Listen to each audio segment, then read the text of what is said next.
benn bi moo indi beneen bi moo indi yeneen yi sax laa mën a wax mais dama toog j'ai may xool ma ne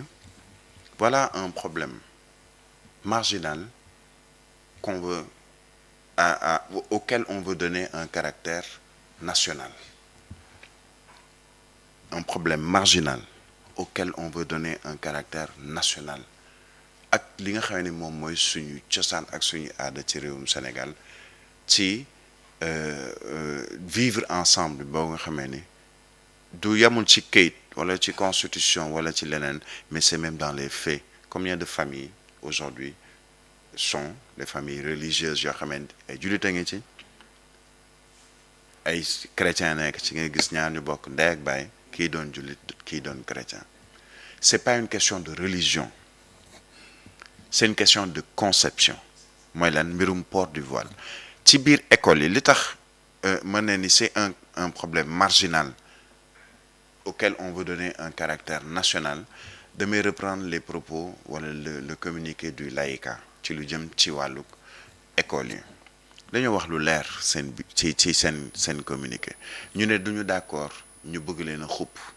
Ils ont raison mais est-ce que xupp am na? Je reviendrai sur ça dans un instant mais li ñu dul d'accord mooy père de famille ak mère de famille de indi doomam ci benn école lu ñu koy woowee école privée catholique. École privée catholique la ñu wax ñu ne la depuis 200 ans privé catholique wala catholique ci wàllu école wàllu jàngale ñu ngi koy def fii ci réewum Sénégal depuis 2 siècles. ñu ne la dafa mës a am ay principes yu ñuy doxee ñu jëlee ko ci seen règlement intérieur ci école yi li tax ma ne marginal ñu bëgg ko def national mooy bi muy am 2019 boobu ngay wax c'était une vingtaine d'élèves ca lycée Sainte-Jeanne d'Arc wala école cours privée Sainte-Jeanne d'Arc bu Dakar layka bi ne la ñun ci li ñuy am ci ay élèves 28% ñooy ay catholiques.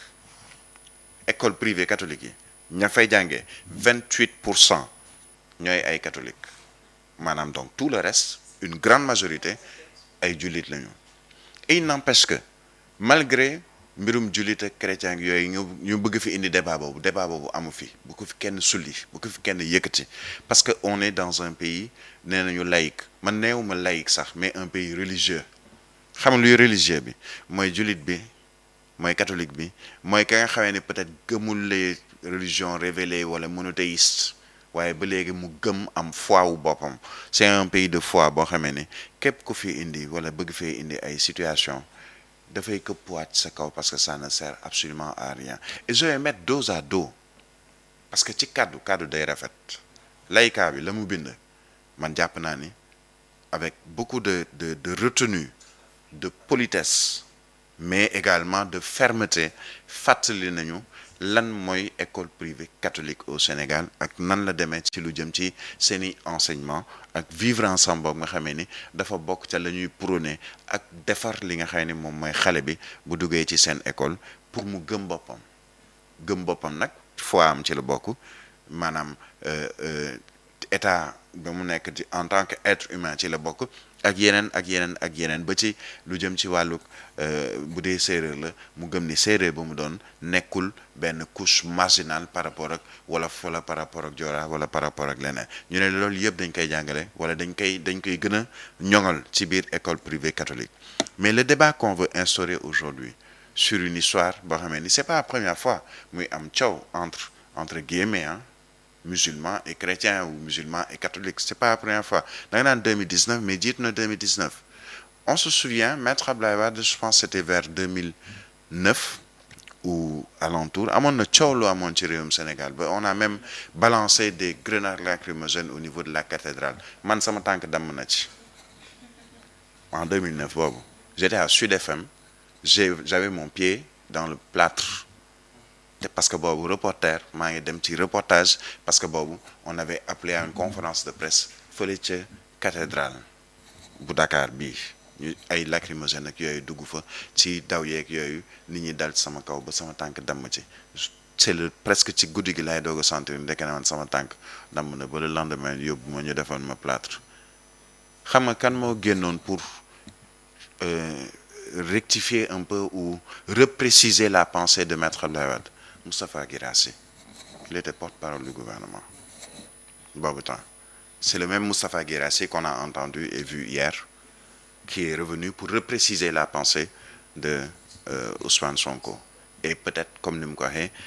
remettre les propos dans le cadre, parce que dafa am ca la mu doon wax, il y avait mais plusieurs sujets, mais boobu lañ jël peut-être teg ko ci kaw pour indi situation. Même ma terminer juste foofu, repréciser sa pensée boobu nga xam ne def na ko tontuwaale na ci ku ci mel ni l'abbé Ndiaye. Pour moi am na benn journal bu ko titré ci kaddu fu mën a jóge muy abbé bi muy sëriñ si muy ku mën a doon dafa war a rafet ba pare war a bañ a am benn sous-entendu boo xamee ni malheureusement tout le monde a constaté cela te mu indi situation boo xamee ni ça n'en vaut pas la peine du tout. Le laïcat, je pense que la ñu bind, les autorités doivent se référer à ce propos du laïcat, à ce texte du laïcat, parce que mooy texte bi nga xam ne man jàpp naa ni mooy bi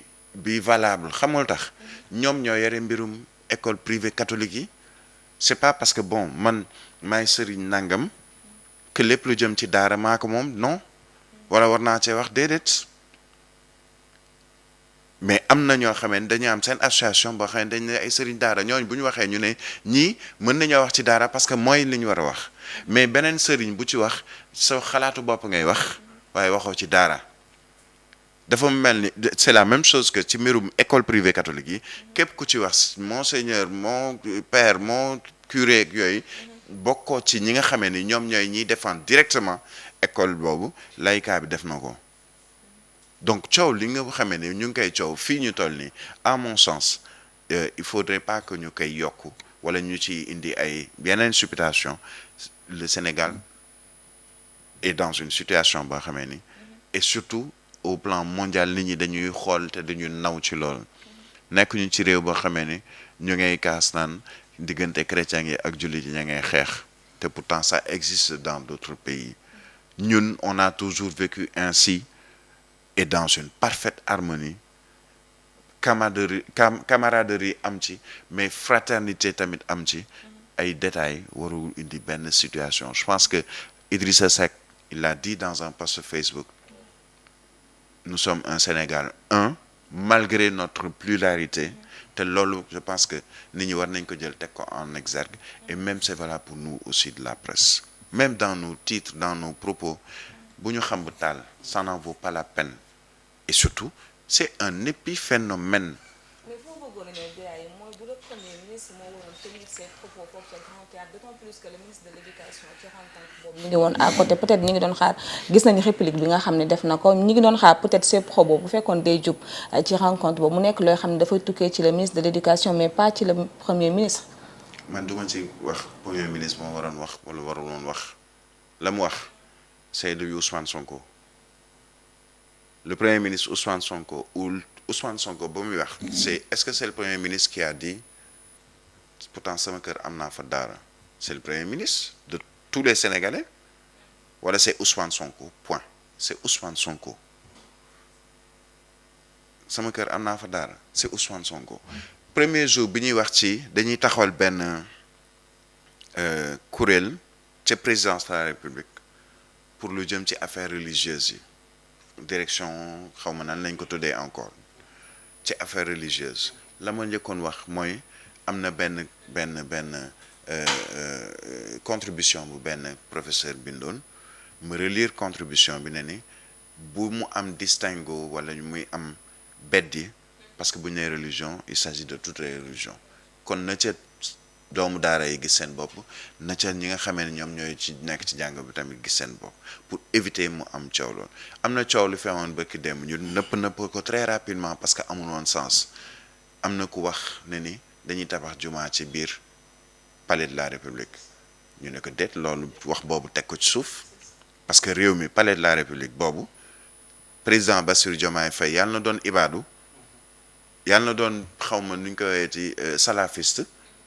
donte nekk ko,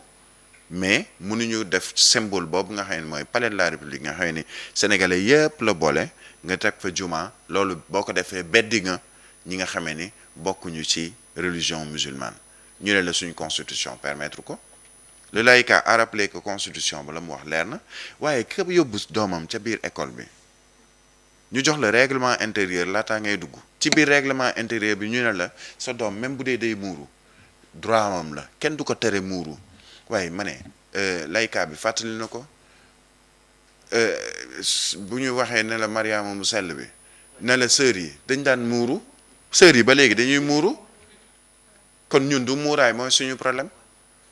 waaye attitude ba nga xamee ne ñenn mën nañu ko am mais loolu waxuma diggante musulman ak chrétien mais day am sax ci diggante biir musulman et la preuve nañ ko wax da ngay ñëw ñu ne la non fii jàkkay ibaadu vrai ou faux jàkkay ibaadu nga gis ko ne non comme jàkkay ibaadu la naa dem jàkkay murit jàkkay tukuleur loolu la ñu war a d'abord ñun suñu biir ci au niveau de la religion musulmane teggi ces clichés là jàkka wala juma du murit du tijaan du xaadir du ibaadu néegu yàlla la point. Pourquoi est-ce qu'on veut faire ce distinguo là moom mooy njëkk d'abord indi benn beddi konte ci biir religion musulmane kii ne ñaata yoon la fi am ay coow sama sëriñ a gën sa sëriñ ak sama tarixa gën sa tarixa ñu koy nëppal un jour si on ne règle pas ce problème déjà ci biir li nga xam ne moom mooy suñu société musulmane mën naa indi situation suñ ko teelu régler et la preuve mooy kilifa diine yi ñoom ña ngi koy régler seen biir ay coow daan na fi am nga gis Touba jël fait et cause pour Tivaouane am jamono joo xamee ni ñoom kilifa diine yëpp yi nga xamee ni ñoom ñoo nekk ci tarix yëpp jël na ni kii mooy suñu mag jël ne Serigne Mountakha Mbacké Bassir lu mu wax moom la ñëpp wax lan moo indi coowal les croissants lunaires yu dul jeex ñu jël ab commission boole ci ñëpp tarixa yëpp kilifa diine yëpp nekk ci biir pour parce que dafa amoon benn liñ naan liy raam ci ñag bi la jëm benn situation boo xamee ni la ko doon indi mooy kii nee na man bokkuma kii ne man bokkuma te pourtant ñoo bokk benn religion monothéiste donc ces histoires de religion là ça n'a rien à voir avec une histoire de culture France seen culture la ñu yore France seen culture la ñu yore États-Unis mais da nga fay muuru di def sport France est-ce que tey coow nañu man j'aurais attendu benn communiqué bu ay archevêque wala suñu catholique yi ñu wax ci Jeux olympiques ca France ba ñu koy ubbi lan lañ ko ubbee toog ba ñu toog ñu ne ni Jésus avec les 12 apôtres ñan lañ jël comme Jésus ak 12 apôtres yi ngeen baal ma ci kàddu gi ay góor jigéen ay transsexuels ca nañu solo est-ce que loolu def na coow am na ñu koy coow ci àdduna bi actuellement mais coow loolu dégguma ko fii ci Sénégal parce que ñoom seen culture bopp la ñu yore maintenant nag culture boobu ñu yore est-ce que dañ koy jël transposer ko ci suñu culture non la preuve suñu culture quand comme le laïcat le dit sur les différentes écoles privées catholiques du Sénégal seuls 28% des élèves sont des catholiques ñi des ñëpp ce sont des musulmans te booy dugg day am règlement intérieur kër nag règlement